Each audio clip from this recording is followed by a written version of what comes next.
6 अगस्त 1945 सुबह के 8:45 जापान का मौसम बिल्कुल साफ है। दूर आसमान में एक अमेरिकन बॉम्बर एयरक्राफ्ट आराम से उड़ता हुआ हिरोशिमा के ऊपर पहुंच रहा है। जापान के लोग अपनी रोजमर्रा की जिंदगी में मसरूफ हैं। सुबह के वक्त दिन शुरू करने की तैयारियां की जा रही हैं। वो नहीं जानते कि उनके साथ एक हादसा अजीम घटने वाला है। जहाज अब बिल्कुल ऊपर आ चुका है। वो अपने निचले दरवाजे खोलता है और उसमें से एक एटॉमिक बॉम्ब फेंक दिया जाता है। 44 सेकंड लगते हैं बॉम्ब को आसमान से नीचे गिरते हुए। कौन जानता था कि एक भयानक मौत नीचे गिर रही है।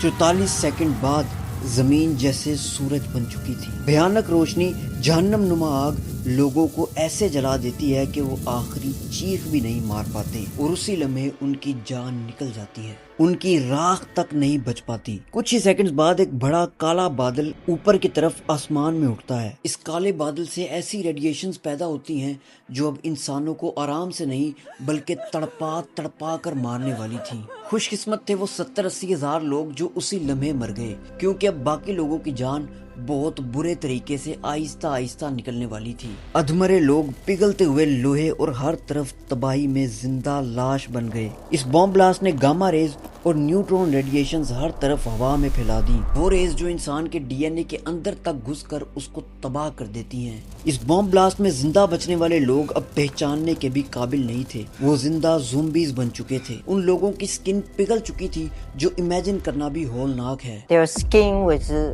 peeling off and hanging. I thought they were holding something, but that was really skin. उनके दिमाग में सिर्फ एक ही सवाल था कि आखिर उनका कसूर क्या था। अभी बात इधर ही खत्म नहीं होने वाली थी, क्योंकि अमेरिका जापान को घुटनों पर गिराना चाहता था।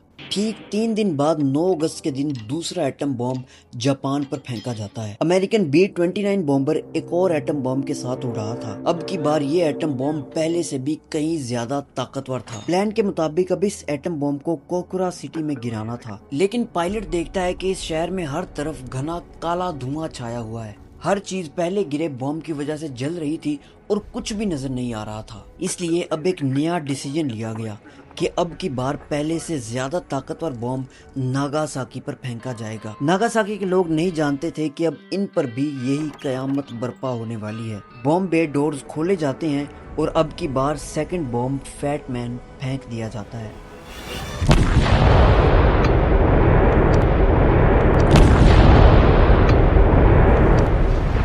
बॉम्ब फटता है और आसमान हर तरफ तेज रोशनी से फैल जाता है। हर तरफ बहरा कर देने वाली धार थी। घर, स्कूल, फैक्ट्रीज एक ही लम्हे में कागज की तरह बिखर गए। जिन लोगों को ब्लास्ट ने मारा नहीं, उनकी स्किन को रोस्ट करके रख दिया। इस ब्लास्ट ने हवा को 3 लाख डिग्री तक गर्म कर दिया था। ये हवा ऊपर की तरफ गई और ऊपर से काली बारिश गिरने लगी। ऊपर से होने वाली ये बारिश इंक जैसी थी। बच्चे और प्यासे लोगों ने वो बारिश पी और रेडिएशंस उनके अंदर तक घुस गई और फिर ये सब लोग तड़फ तड़फ कर आहिस्ता आहिस्ता मरे। इन 2 एटम बॉम्ब्स की वजह से 2 लाख लोग चल बसे और 1 लाख से ज्यादा जिंदा लाश बनकर रह गए। लेकिन आखिर ऐसी क्या नौबत आ गई कि अमेरिका ने जापान पर एटम बॉम्ब्स गिराए।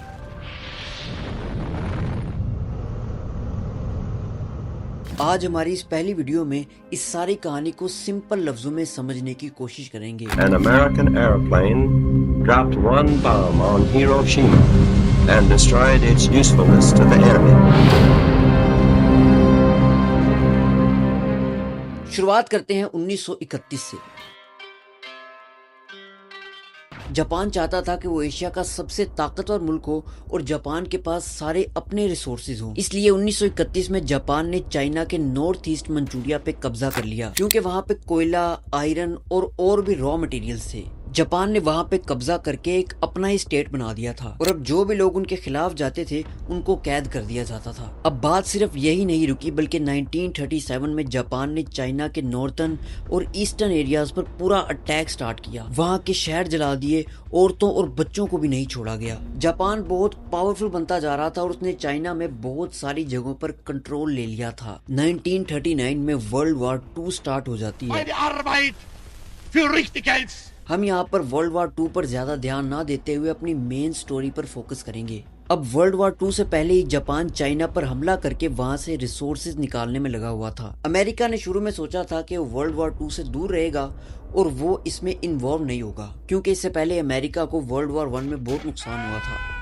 I have said not once but many times that I have seen war and that I hate war. I hope the United States will keep out of this war. Japan continuously China पर हमले कर रहा था और America ने देखा कि Japan तो बहुत खतरनाक बनता जा रहा है, वो चाइना के सारे मादनियात पर कब्जा कर रहा है। तब यहाँ पे अमेरिका ने सोचा कि अब जापान को रोकना पड़ेगा, लेकिन हमने डायरेक्ट जाकर लड़ना नहीं है। अमेरिका ने यहाँ पर अपना पहला कदम उठाया और लोहा, कोयला और ऑयल भी जापान को देना बंद कर दिया। अब ये सारे रिसोर्सेज जापान में अमेरिका और दूसरी कुछ वेस्टर्न कंट्रीज से आ रही थी। अब यहाँ पे ऑयल सबसे ज्यादा जरूरी चीज थी, क्योंकि जापान को जंग में टैंक्स, प्लेन्स, शिप्स के लिए ऑयल चाहिए था और अमेरिका ने जापान का तेल ही बंद कर दिया था। अब यहाँ पर जापान ने सोचा कि क्यों ना हम ऑयल पर भी अपना कंट्रोल ले लें। अब ऑयल को अपने कब्जे में लेने के लिए जापान ने सोचा कि वो इंडोनेशिया, बर्मा और मलेशिया के कुछ हिस्सों को कब्जे में लेगा और अब वहां से तेल निकालेगा। मतलब जापान का पूरा इरादा था कि अब हमने रूल करना है। वो अपने आप को हर तरफ से स्ट्रॉन्ग करना चाहते थे, लेकिन अब अमेरिका बीच में आ रहा था। अब तक अमेरिका ने डायरेक्ट इंटरफेयर नहीं किया था, लेकिन अगर जापान इन मुल्कों की तरफ ऑयल के लिए जाता तो उनको अमेरिका का डर था। अब जापान ने सोचा कि हम अमेरिका की पैसिफिक साइड नेवी पे हमला करेंगे और उसको ही रास्ते से हटा देंगे। जापान ने सोचा कि अगर हम अमेरिका की बेस ही उड़ा देते हैं तो फिर पैसिफिक ओशन वाली साइड पे हमें कोई भी खतरा नहीं रहेगा। यहाँ पर पर्ल हार्बर हवाई में यूएस पैसिफिक फ्लीट का मेन बेस था। बस इसी बेस को उड़ाने का सोच लिया था अब जापान ने, और यही इस जंग में जापान की सबसे बड़ी गलती थी। अमेरिका को खबर भी नहीं थी कि उनके साथ कुछ ऐसा भी हो सकता है।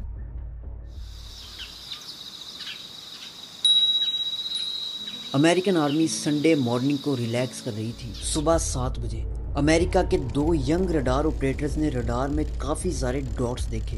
उनको लगा शायद कैलिफोर्निया से हमारे अपने जहाज आ रहे हैं। अब वार्निंग एयरक्राफ्ट ने भी कहा कि इग्नोर कर दो, ये शायद हमारे ही कोई एयरक्राफ्ट होंगे। Well, don't worry about it. These should be our own aircraft. Attack का एग्जैक्ट मोमेंट 7:55। 183 प्लेन्स कीड़ियों की तरह यूएस बेस पर चढ़ जाते हैं।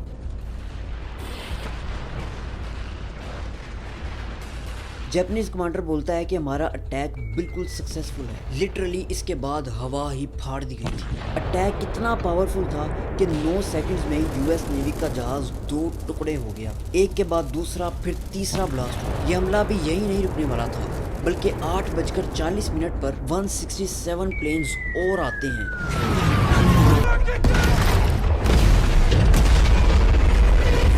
जो ships, fuel tanks, building, submarine station सबको उखाड़ कर रख देते हैं। यह हमला इतना भयानक था कि सारा आसमान काला हो चुका था। 1 घंटा 50 मिनट लगे इस पूरे हमले में। इसमें 19 शिप्स और 8 बैटल शिप्स खत्म कर दिए गए। रिपोर्टेडली इस अटैक में 2403 अमेरिकन की मौत हुई। अब अमेरिका जैसा मुल्क किसी भी सूरत में चुप नहीं बैठने वाला था। अगले ही दिन अमेरिका ये ऐलान करता है कि ऑफिशियली अब वो वर्ल्ड वॉर 2 में घुस गया है। On Sunday, December 7th, 1941, a state of war has existed between the United States and the Japanese Empire. और अब बारी थी जापान को घुटनों पर लाने की। जो कुछ जापान ने किया था, अब इसका अंजाम क्या होगा शायद उन्होंने इमेजिन भी ना किया हो। अमेरिकन नेवी और आर्मी तैयार हो गई थी। फैक्ट्रीज अब असला बनाने लगी और अब अमेरिका जापान पर हमला कर देता है। अब वर्ल्ड वॉर 2 बहुत खौफनाक बनती जा रही थी। इस जंग अजीम में तकरीबन पूरी दुनिया ही लड़ रही थी। हर तरफ तबाही थी और लोग मर रहे थे। वर्ल्ड वॉर 2 में जापान के साथ ही इटली और जर्मनी थे, जिनको इस जंग में एक्सिस पावर्स बुलाया जाता था, और दूसरी तरफ अमेरिका के साथ ही यूके, चाइना और फ्रांस वगैरह थे, जो एलाइड पावर्स थी। अब एक्सिस पावर्स में इटली 1943 में ही सरेंडर कर देता है और हिटलर की सुसाइड के बाद जर्मनी भी सरेंडर कर गया। लेकिन सिर्फ जापान था जो सरेंडर करने का नाम ही नहीं ले रहा था। हालांकि अमेरिका पूरी तरह से जापान पर काबिज था। जापान पूरी तरह से तबाह हो चुका था, लेकिन आखिर तक सरेंडर करने का नाम नहीं ले रहा था। अब उनको घुटनों पर लाने के लिए अमेरिका ने आखिरी हरबा आजमाया। तारीख का पहला एटम बॉम्ब जो किसी भी जंग में चलाया गया। जापान पर किए गए 2 एटम बॉम्ब के हमले जिनका जिक्र हमने वीडियो के शुरू में किया था। अब उस वक्त पूरी दुनिया में सिर्फ अमेरिका के पास ही एटम बॉम्ब हुआ करता था और जापान पर एटम बॉम्ब चलने के बाद दुनिया ने उसके असरात देखे। 6 अगस्त को पहला एटम बॉम्ब हिरोशिमा पर चला और 9 अगस्त को नागासाकी पर। इन एटम बॉम्ब्स ने जापान की चीखें निकलवा दी थी। अब ऑफिशियली 15 अगस्त 1945 को जापान ने यह अनाउंस किया कि वो हार मानता है। जापान सरेंडर कर गया। आर्मी चीफ जनरल मैकआर्थर ने सरेंडर पेपर साइन किया और कहा जाता है उस वक्त उनके हाथ कांप रहे थे। जापान की मिलिट्री को लीड करने वाले जनरल इनामी नहीं चाहते थे कि वो सरेंडर करें, लेकिन जापान के पास और कोई चारा नहीं था। जिस दिन जापानीज लीडर हिरोहितो ने रेडियो पर पूरे जापान को बताया कि वो सरेंडर कर चुके हैं, मिलिट्री लीडर जनरल इनामी ने अगले ही दिन खुद अपनी जान ले ली और अपनी आखिरी चिट्ठी में लिखा कि मैं सुसाइड करके माफी मांगना चाहता हूँ अपने इस अजीम जुर्म के लिए। वर्ल्ड वॉर 2 खत्म हो चुकी थी।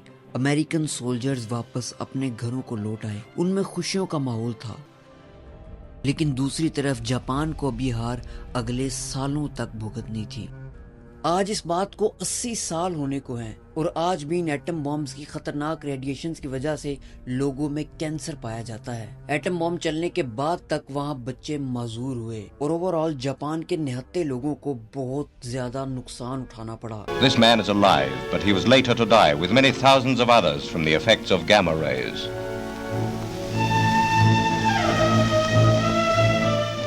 दोस्तों, उम्मीद है आपको हमारी ये वीडियो पसंद आई होगी। मिलते हैं किसी और नई वीडियो में, अब तक के लिए इतना ही।